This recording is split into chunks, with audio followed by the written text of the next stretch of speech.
사주팔자를 잘 본다고 하는 한 점쟁이가 옆에 있는 사람의 사주를 한번 봤대요. 그랬더니 참 벌써 망했어도 옛날에 망했고 이 세상에 없을 사람이 있더래요. 그런데 참 놀랍게도 그는 기름이 줄줄 흐르고 너무너무 잘 살고 있어서 이 점쟁이가 내가 참 지금까지 배운 대로 저 사람을 이렇게 스캔해 보니까 벌써 망했어야 할 사람이 왜 그렇게 저렇게 윤택하고 잘 사나 너무 궁금해서 따라가 봤답니다. 한참 따라갔더니 결국은 교회로 쑥 들어가더래요.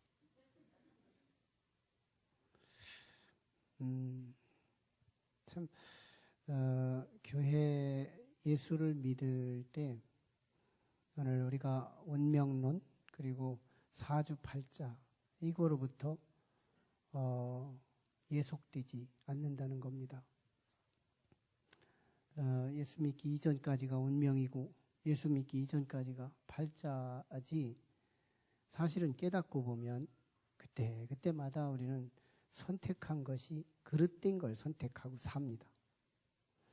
기준이 하나 있다면 상식, 남들이 그러니까 나도 그런다 하는 이 상식 가지고 한순간 한순간을 선택하면서 살아오지만 정답이 없죠. 근데 우리는 예수를 믿을 때 참 우리가 뭘 공통으로 발견돼요? 교회에 오면 언제나 성경을 읽고 성경을 설명 듣고 거기서 우리의 삶의 잣대와 기준을 공급받더라는 거예요. 그게 정답이거든요. 그래서 우리는 그릇됐다가도 다시 복원되고 잘못된 길로 갔다가도 다시 회복되고 돌아올 수 있는 삶의 구조 안에 놓입니다. 그래서 우리는 언제나 은총 아래 놓이지만 믿지 않는다는 건 굉장한 위험한 요소가 돼요. 우리가 몰라서 그런 거지 이 믿고 안 믿고는 선택의 문제도 아닙니다. 안 믿으면 절대로 안 되게 돼 있어요. 이거 몰라서 우리가 만용하고 참 필요 없는 용기를 갖고 살아가는 거지 우리가 조금만 깨닫고 하나님의 말씀 안으로 들어와 보면 이거 우리가 믿고 있다는 건 얼마나 횡재며 큰 은혜고 안 믿고 있다는 게 얼마나 큰 재앙이고 위험한 일인지 이거 우리가 그 은혜에 깊이 들어올수록 깨닫게 된다는 것입니다. 실제 우리가 예수 믿으면 예수님이 우리 안에 이제 들어오셔서 내 삶을 개입하시는 건데요. 세 가지가 달라집니다. 첫째는 나의 죄와 사망의 권세로부터 해방된다는 거예요. 이게 로마서 8장 1절과 2절의 말씀입니다. 죄와 사망의 법칙 아래에서 해방된다. 우리 마음대로 살아왔거든요. 육신이 시키는 대로 살아왔거든요. 나 중심으로 살아왔거든요. 그러는 과정 속에 남들의 얼굴에 일그러져 왔고 하나님의 얼굴이 일그러지면서 우리는 본이 아닌 죄 가운데 살아오게 되는 거거든요. 그래서 이 죄는 반드시 계산하게 돼 있어요. 죄에 대한 두려움, 무서움. 이거 한 번은 하나님이 계산하신다. 이것을 우리는 해결하고 가는 죄와 사망의 법칙에서 해방된다는 이 구원이 우리에게 주어진다는 겁니다. 두 번째 혜택이, 두 번째 축복이 뭐냐면 다윗의 마음, 지난 주일에 나눴던 초점의 메시지죠. 다윗의 마음을 우리가 선물 받는다는 거예요. 뭘까요? 시편 57편 7절의 말씀처럼 하나님이여 내 마음이 확정되었고 내 마음이 확정되었사오니 내가 노래하고 주를 찬송하리이다. 하나님께 예배하고 하나님께 찬송하기로 작정한 확정된 마음을 선물로 받는다는 거죠. 선한 가치가 우리 안에 들어오면요. 확정된 마음, 흔들리지 않은 바위 같은 마음을 선물로 받는다는 거예요. 이게 인격이죠. 아침에 한 말이 점심에 달라지고 저녁이 또 달라진다면 그걸 우리는 인격자라고 말하지 않습니다. 자신이 내뱉은 말 한마디를 책임질 줄 알고 그것을 자신의 삶으로 소화시킬 줄 아는, 그래서 이랬다 저랬다가 아니라 좋은 가치 하나만 들어오면 자신의 인격의 한 살이 되고 뼈가 되어서 한 지체가 되어 떨어져 나가지 않도록 내 삶의 캐릭터를 만들어가는 삶, 이게 바로 그리스도 안에 주어진 확정된 삶이에요. 하나님이 없었던 사울 왕은 그 대조적인 인물로 우리에게 소개되죠. 그는 정말 사람들의 마음이 너무너무 의인을 죽이는 일을 파리 죽이듯이 하고 아침에 먹은 마음이 점심에 달라지고 이랬다 저랬다 흔들거리는 이빨처럼, 이 이빨이 흔들린 때가 있었어요. 근데 참 이 이빨이 흔들리니까 음식을 안 먹을 때는 혓바닥이 자꾸 신경 쓰이니까 밀었다 땡겼다 밀었다 땡겼다 할 때마다 이의 신경이 얼마나 이빨밖에 없는 것 같은 거예요.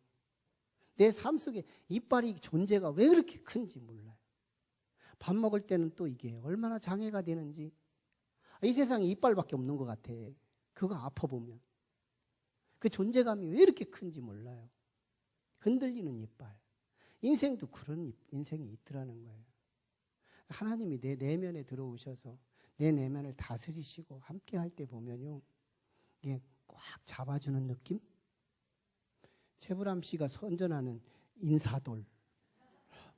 그거 먹으면 이게 꽉 잡아주는 느낌, 그거 자랑하는데요. 저도 한번 흔들릴 때 인사돌 먹어봤다요. 근데 이게 여전히 흔들리더라고. 과대 광고에 속으면 안 돼요. 그래서 저는 과대 광고 아니에요. 그리스도께서 내 마음을 꽉 잡아주면 이게 확정된 마음, 흔들리지 않는 마음, 내면이 좋은 가치 한번 들어오면 나갈 수가 없어요. 선한 가치, 그게 하나님 말씀들이잖아요. 말씀이 하나 들어오면 한꺼번에 어떻게 하나님 말씀 다 들어올 수 있어요. 그때마다 마음을 비우고 들려지는 대로 들어온 그 말씀들이 내 안에 들어와서 내 안에서 살이 되고 뼈가 되고 인격이 되며 내 삶 전체를 아우러 그리스도를 닮아갈 수 있을 수 있다면 우리의 삶은 참 그게 축복이에요. 이상하죠. 내가 변덕거리는 것 같은데요, 남들은 부분적으로 경험해요. 이 변덕거리는 그 캐릭터의 접촉이 부분적입니다. 그런데 내 자신은 24시간 내가 참 힘든 거예요. 흔들리는 인생은 주변 사람이 고생하는 게 아니라 내 자신이 고생하는 겁니다. 그리스도 안에서 주시는 그 마음은 꽉 잡아주시는 확정된 마음, 그게 하나님이 주시는 선물이에요. 오늘 예배를 드리는 거 보면요, 참 제가 이 극동방송을 건축 이전에 극동방송을 참 수년 동안 탔습니다. 건축 이전에 극동방송을 하고 건축 이후에 극동방송을 이제 못하고 초교파적으로 목사님들을 모시고 함께 같이 코칭하고 말씀을 나누는 것으로 왔는데, 그러다 보니까 이제 우리 교회는 전도 채널로만 성도들이 들어와요. 그러니까 예수를 처음 믿는 사람들이 막 들어옵니다. 예수를 처음 믿어보는 거예요. 예수를 안 믿다가 또는 믿었다고 하더라도 쉬었다가 이렇게 하는 분들이 들어오다 보니까 2주 연속이 예배가 안 되는 거예요. 2주 연속이. 3주 손해보는 것 같은 거예요. 그래서 이게 예배자가 참 필요한데, 난 그 안에 제 기도 제목 중에 하나가 우리 성도들이 그리스도 안에서 안 믿던 사람이 교회 와서 예수 믿는다는 건 교회의 진짜 보람이고 참 교회가 할 일이죠. 수평 이동하는 그런 교회보다는 새가족 전혀 안 믿던 사람이 교회에 한 사람이 왔다는 건 이 교회가 있어야 할 목적을 이룬 거거든요.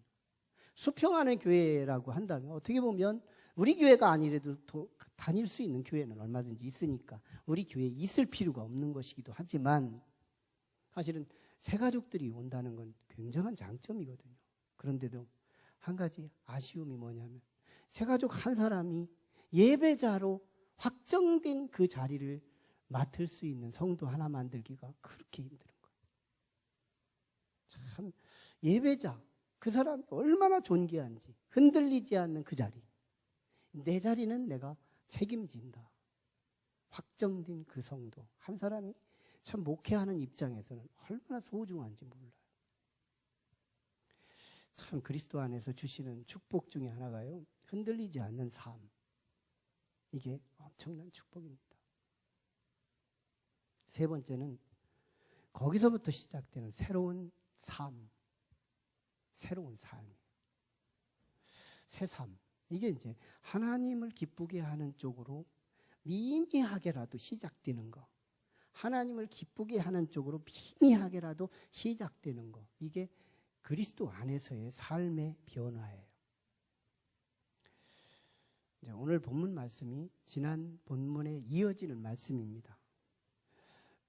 지난 주일에는 열왕기 하 22장을 다뤘어요.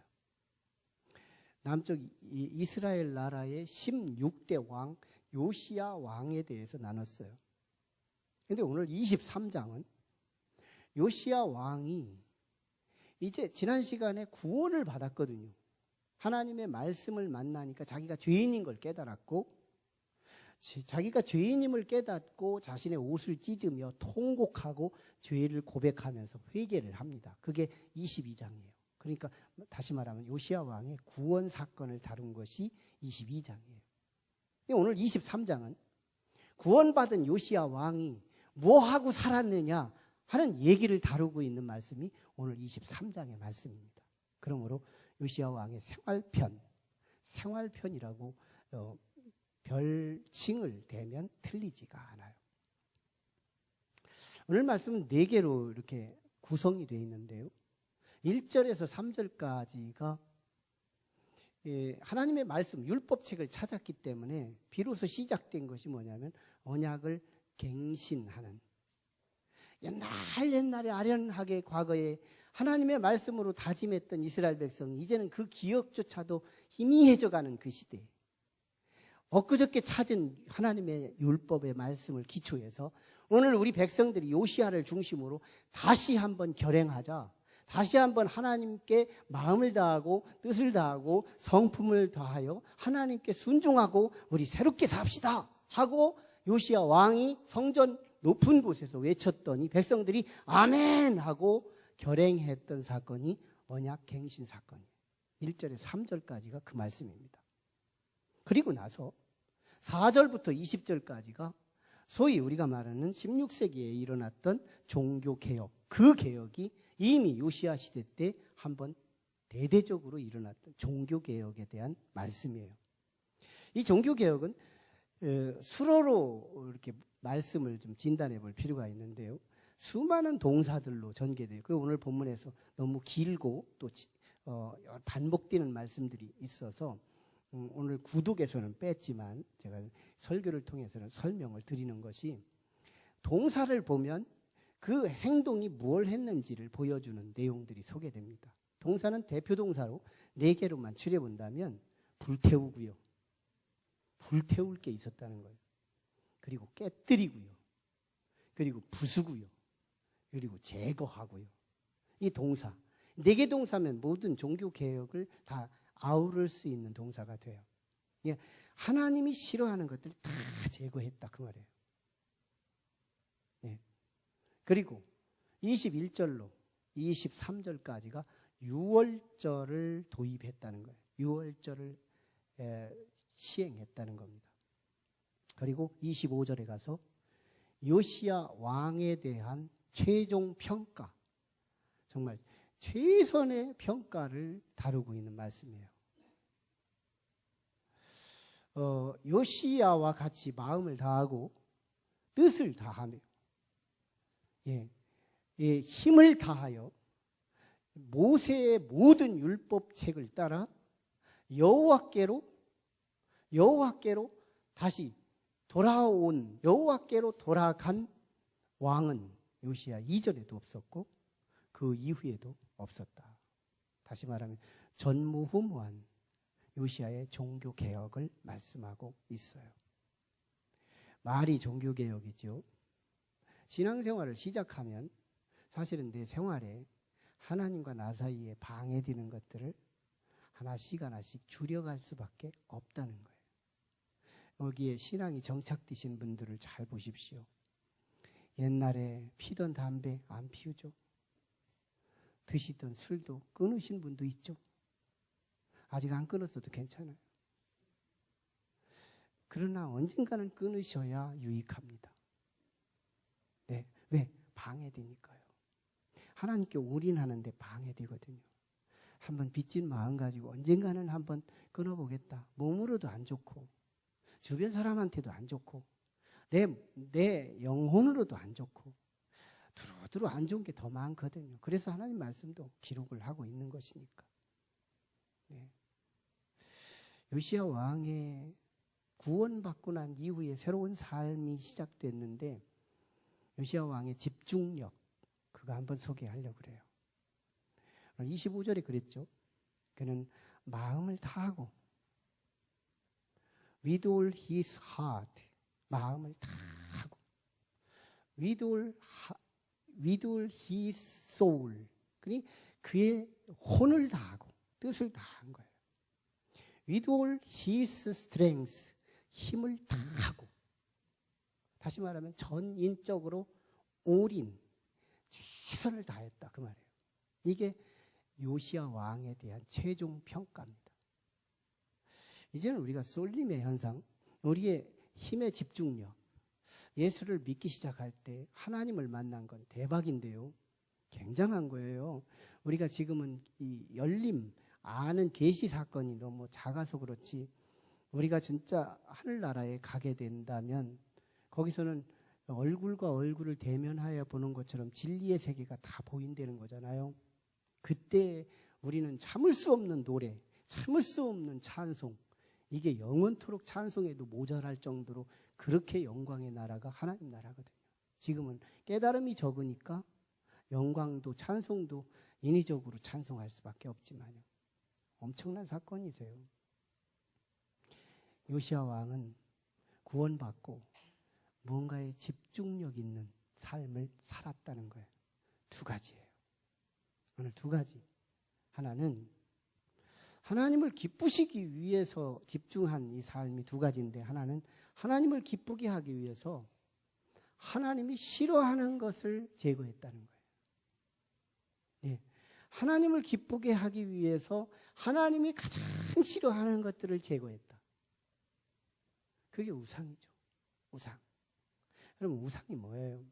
아마 성서적 우상은 몇 가지로 논할 수 있어요. 하나는 바알 신상, 그리고 나무로 깎아 만든 아세라 목상, 그리고 하늘 해와 별과 달을 형상화 만든 1월 성신상, 그리고 황송아지, 소를 금으로 만들어서 소숭배, 몰록신, 몇 가지로 성경에 제한이 됩니다. 이걸 가지고 자기를 구원했다고 하나님이라는 이름을 거기다 붙여버리고 하나님으로 숭배하고 있는 이게 우상이었어요. 하나님이 이걸 가장 가증스럽게 여긴 거예요. 근데 이게 시기마다 이 우상이 박제화되고 이 우상이 계속 전승되어 가느냐? 아니에요. 시대마다 세대마다 이 우상은 변형되어 가더라는 거예요. 그러므로 무엇로 우상으로 딱 이렇게 규정할 수가 없는 거예요. 그래서 우리는 우상이라고 하는 개념을 이렇게 원리화할 필요가 있어요. 뭐냐? 하나님과 나 사이에 가림대가 되고 방해하는 모든 것. 이 개념으로 한번 볼 수 있고요. 하나님보다 더 사랑하는 그 무엇. 하나님과 나의 신앙생활에 방해하는 그 무엇. 이것이 바로 오늘 우상이다. 이게 하나님이 가장 싫어하는 거 아니겠어요? 하나님을 만나게 하는데 이걸 방해해요. 하나님보다 더 사랑하는 그것이 있어요. 이게 바로 하나님이 싫어하는 것들이다.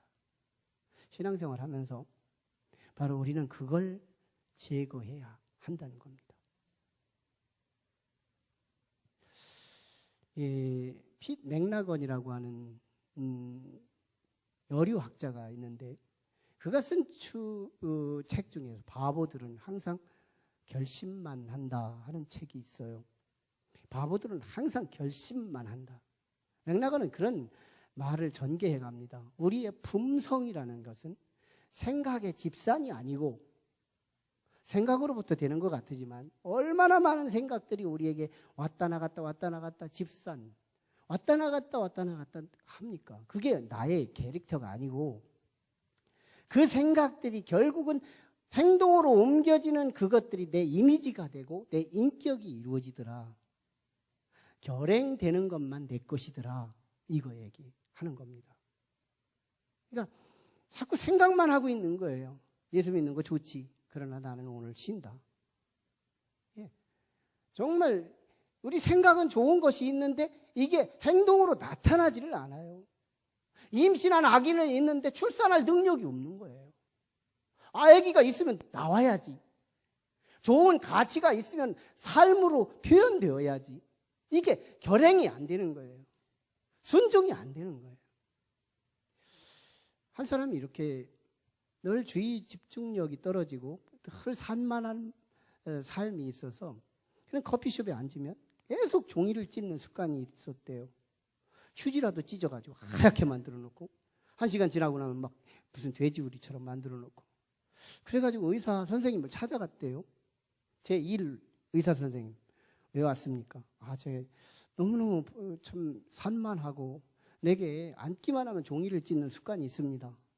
그랬더니 선생님이 과거에 상처에서 찾아보려고 애를 쓰더래요. 과거에 어렸을 때 종이한테 얻어맞은 적 있습니까? 아닌데요. 시원찮았어요. 의사를 바꿨습니다. 다른 데 갔어요. 선생님, 제가 이렇게 너무너무 부주의하고 이게 산만해가지고 자꾸 종이를 찝는 습관이 있는데 지금 어떻게 하면 좋을까요? 그분은 경험에서 찾더래요. 당신이 어렸을 때 자랄 때 혹시 종이 공장이 주변에 있었습니까? 아닌데요. 뭔가 시원치가 않은 거예요.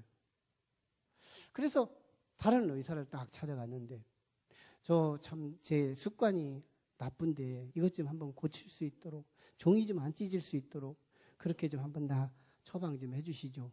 그랬더니 의사 선생님이 하는 말이요. 앞으로 종이 찢지 마세요. 그랬더니 그 다음부터 안 찢었대요. 우리가 마음 먹으면 할 수 있는 게 너무 많다는 거예요. 마음을 안 먹더라는 거예요. 결심을 안 하더라는 거예요. 좋은 가치가 우리 안에 이미 들렸고 우리 안에 들어와 있는데 이걸 손끝으로 우리의 삶으로 표출되지 못하기까지는 대단한 질병이 아니라는 거예요. 내 의지. 내가 의지적으로 그걸 행하려고 애를 쓰면 하나님께서 그때는 도와주시는, 하나님이 내 삶을 도와주시는 역사가 일어나더라는 거예요. 신앙의 인격이 잘 자리가 잡히기까지는요, 우리의 의지적 결단이 필요하다는 거예요. 어리석은 인생이 두 가지가 있는데요. 혼합주의적인 삶입니다. 여기는 불상도 놓고요.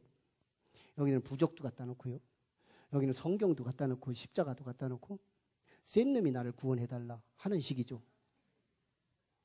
이 센 놈이 나를 구원해달라. 여기서 뭘 만나요? 부처님이 응답해 주시겠어요? 부적이 내게 응답해 주시겠어요? 하나만 택하라. 가짜를 택하든지 능력의 진짜를 택하든지 하나님이 그걸 원하신다는 거예요. 하나님 하나만 택하라는 거예요.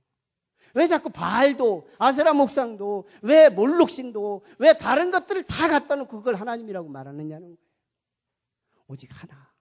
오직 하나이신 여호와 하나님을 마음을 다하고 뜻을 다하고 성품을 다하여 주 너희 하나님 사랑하라. 집중력이죠. 가정의 행복함은 아내는 남편 하나만, 남편은 아내 하나만, 여기에 행복이 시작되는 것처럼 듀얼, 나누어진다는 게 문제죠.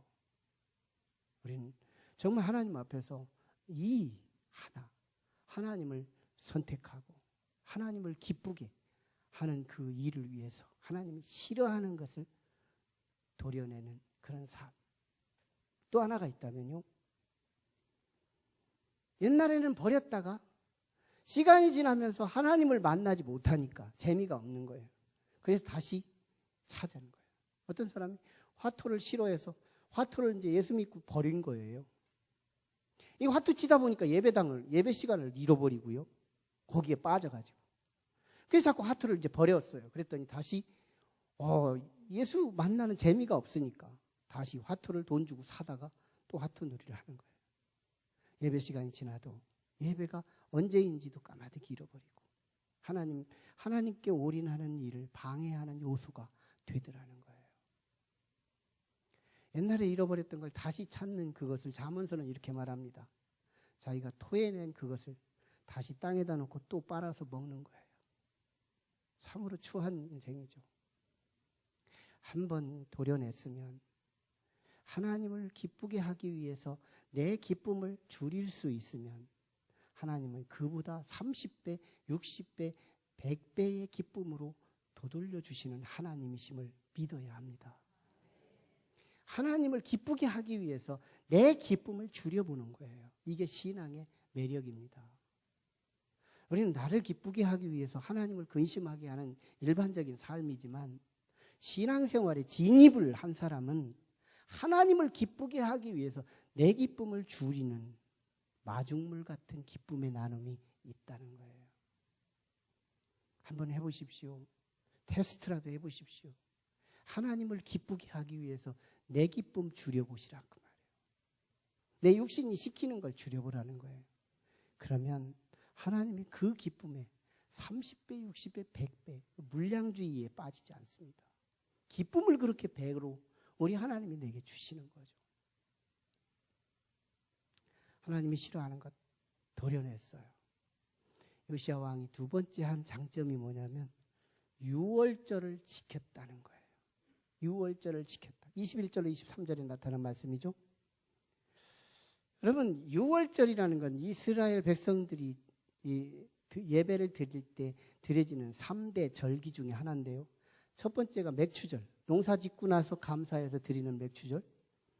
또 하나는 초막절, 광야 시대를 기념하면서 드려지는 초막절. 하나님이 길도 없고 사람도 없고 정말 적막했던 이 광야 생활에 하나님이 불기둥, 구름기둥으로 인도하시고 함께 하신 초막 중에도 함께 하셨던 초가 3칸에도 함께 하셨던 그 하나님을 기념하면서 제사를 드리는 것이 초막절이에요. 근데 세 번째가 있다면 그게 유월절이에요.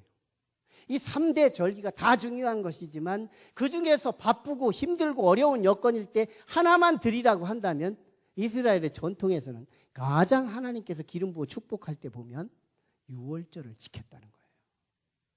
근데 이 유월절이 언제부터 안 지켰느냐면 사사시대부터 초입부터 사사. 그리고 왕정이 진행이 됐고 요시야 왕 때까지 이 유월절을 지킨 사람이 없는 거예요.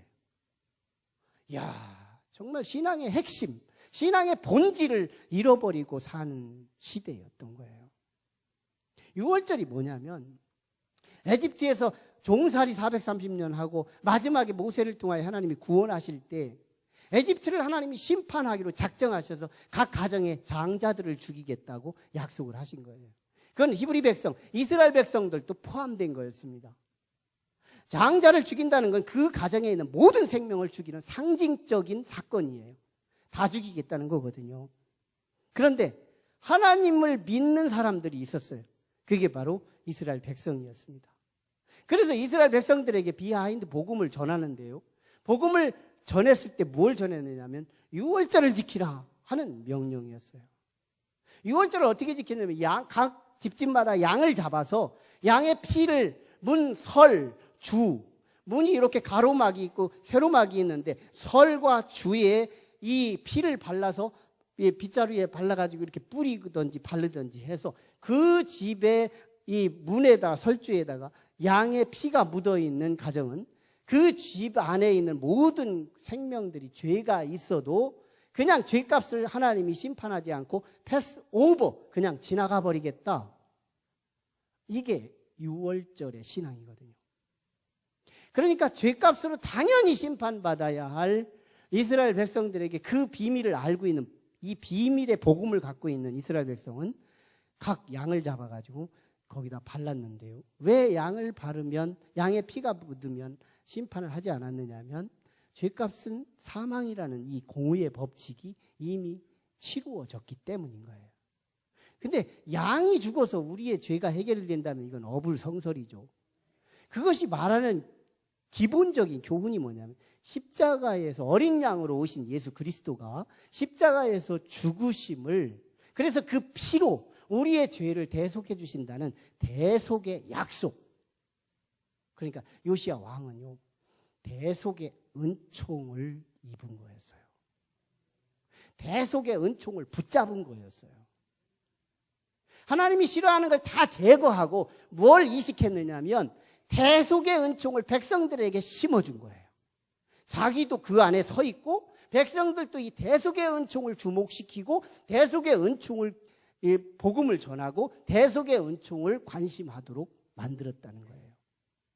우리는 교회 생활하면서 저 사람처럼 나도 봉사해야지, 저 사람처럼 나도 뭐 해야지, 너무너무 다양하게 뭔가 꿈을 꾸지 마시고 교회 생활하면서 하나님이 싫어하는 거 하나 둘 제거하기 시작하고 하나님이 진짜 좋아하는 게 뭐냐? 십자가에 나를 위해 죽어주신 대속의 은총, 그거 묵상하자는 거예요. 교회 생활의 성공은요, 이게 깊어야 돼요. 이 십자가의 대속의 은총이 그 속에서 내 몸을 막 정걷다가 어느 한 분량까지 정거서요, 충분히 그 대속의 은혜를 경험해야 되는 거예요. 나는 죄인인데도 하나님은 내 죄를 간과하시고, 뭐 때문에? 하나님께로 돌아왔다는 거 하나 때문에.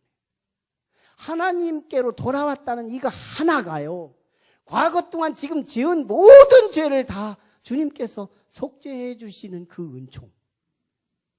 여러분, 이 은총이 얼마나 큰지 아세요? 이 은총이 세상에는 없는 은총이거든요.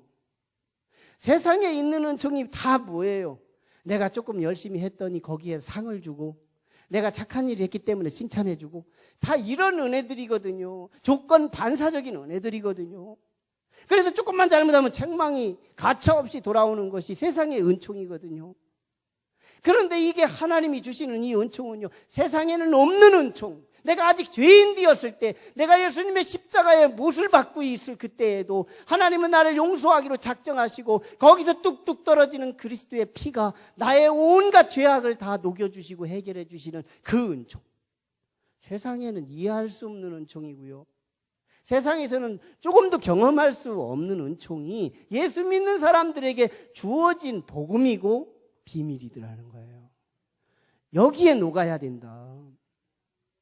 우린 예수 그리스도의 정말 내가 무엇길래 하나님께로 돌아왔다는 이거 한 가지 조건 때문에 하나님이신 예수 그리스도를 희생시켜가면 내 죄를 대신 십자가에서 갚으셨기에 우리는, 저게 지옥이거든요.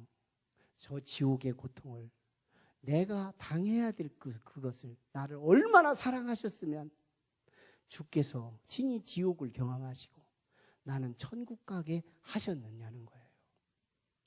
이게요, 얼마나 그의 삶을 새순이 돋게 하는 삶인지 몰라요.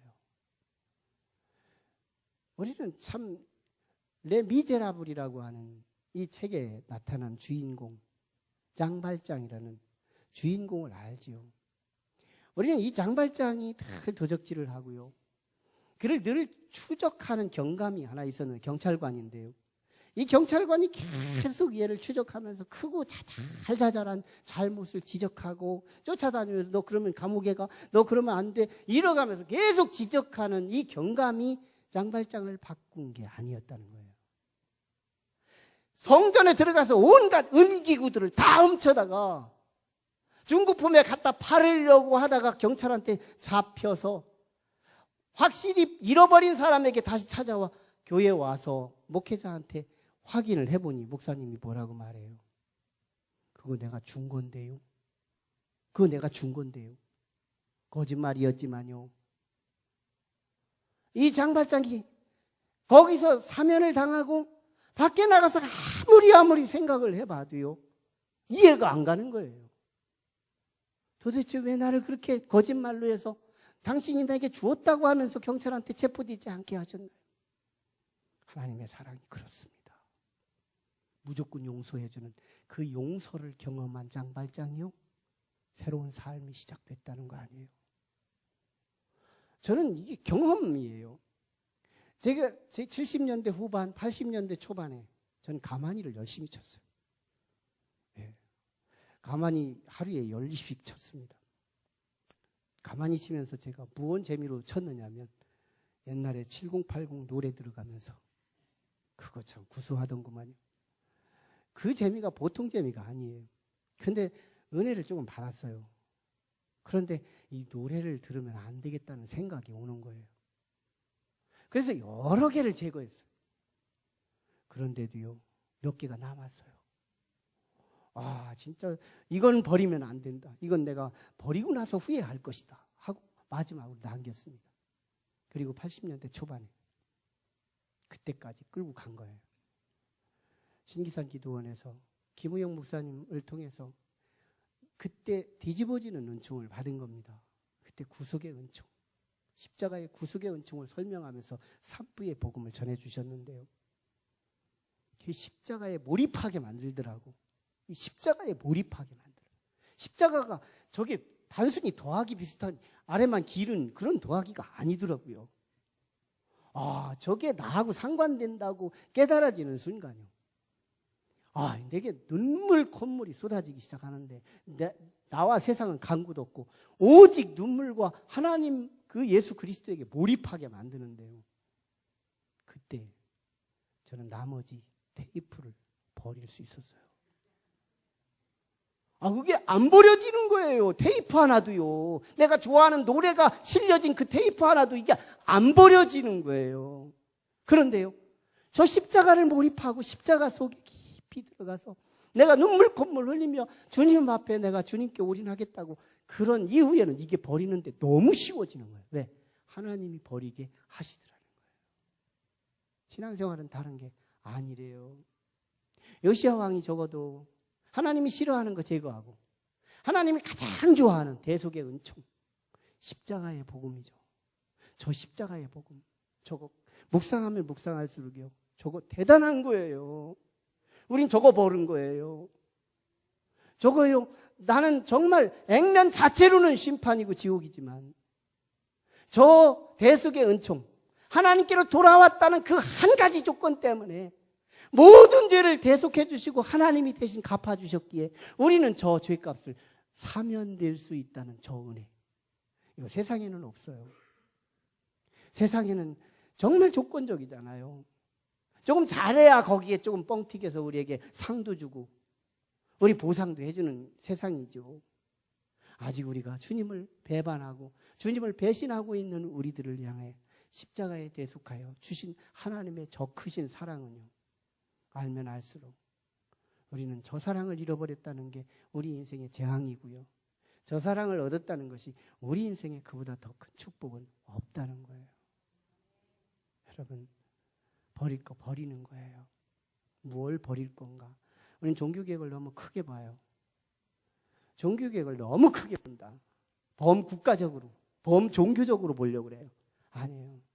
프로테스탄티즘은 우리에게 주어지는 작은 거 하나, 하나님과 나 사이에 가림대가 되는 그거 하나 제거하는 거예요. 그러고 보세요. 하나님께서, 그리고 하나님을 기대해 보라고요. 하나님이 사인을 내게 주시는 거예요. 저는 이게 하나님 오늘 나한테 무슨 사인을 주신 거예요? 헤아리려고 하면, 들으려고 하면 들리는 것이 있듯이, 보려고 맘먹으면 보이는 것이 있듯이 하나님의 그 은혜와 그 체험이 내가 체험하려고 의식하면 체험이 됩니다. 한번 돌아오는 한 주간 한번 시험해 보세요. 하나님이 나와 함께 하시는 증거를 뭘로 내가 느낄까요? 물어보기라도 하라고요. 여러분, 새록새록 그 은총이 커요. 근데 신앙생활 다른 거 없어요. 이것저것 다 하려고 하는 것이 아니라 저 대속의 은총에 깊이 빠져보면요, 안 할 수 없는 일들이 생겨요. 새싹이 돋아납니다. 신앙의 새싹이 내 노력으로 드는 것이 아니고 하나님이 돋아나게 하는데요, 거북이 덩어리처럼 땅이 대지가 그렇게 딱딱하게 굳었는데도요, 그 껍데기를 들고 일어나요. 생명의 힘. 우리 안에 그리스도의 생명이 태동되면요, 어떤 돌덩어리가 그 위에 덮고 있어도 그걸 들고 일어나요. 한번 밟으면 으깨지는 연약한 풀폭이라도요, 생명이 있는 그 불포기를 막을 임재가 없어요. 대단한 거예요. 그리스도께서 우리에게 생명을 태동시키면 삶 속에 새로운 새순이 돋아나는 거예요.